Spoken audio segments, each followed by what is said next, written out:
కామారెడ్డి జిల్లాతో పాటు మేడ్చల్ రాజన్న సిరిసిల్ల జిల్లాలో దొంగతనాలకి పాల్పడిన నేరస్తుని పోలీసులు అరెస్టు చేశారు. కామారెడ్డి పట్టణంలో ద్విచక్ర వాహనాలు తనిఖీలు చేస్తుండగా అనుమానాస్పదంగా తిరుగుతున్న గంగాదాస్ అనే వ్యక్తిని విచారించగా దొంగతనం చేసినట్లు అంగీకరించాడని సీఐ చంద్రశేఖర్ రెడ్డి తెలిపారు. నిందితుడి నుండి లక్ష్మీ నరసింహస్వామి పంచలోహ విగ్రహం, 3 ద్విచక్ర వాహనాలని, 30,000 రూపాయల నగదుని స్వాధీనం చేసుకున్నారు పోలీసులు.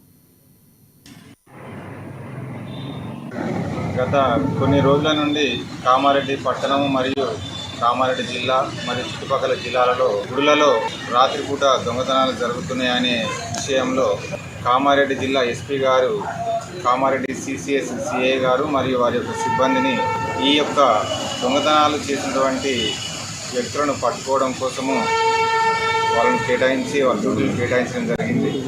అయితే దీనిలో భాగంగా ఈరోజు వాహన తనిఖీలో భాగంగా కామారెడ్డి పట్టణంలో ఉన్న జేపీఎన్ లైన్లో ఏదైతే బంగారం షాపులు దుకాణాలు ఉన్నాయో ఆ లైన్లో వాహన తనిఖీలు చేస్తుండగా కామారెడ్డి పట్టణ పోలీసులు మరియు సిసిఎస్ ఇన్స్పెక్టర్ గారు ఆధ్వర్యంలో వాళ్ళ టీంలు వాహన తనిఖీలు చేస్తుండగా ఒక వ్యక్తి ఒక పల్సర్ బండి మీద వస్తూ అతని సంచిలో ఏదో ఒక ఐటమ్ను పెట్టుకొని అనుమానాస్పదంగా తిరుగుతూ ఉంటే అతనిని పట్టుకొని విచారించడం జరిగింది.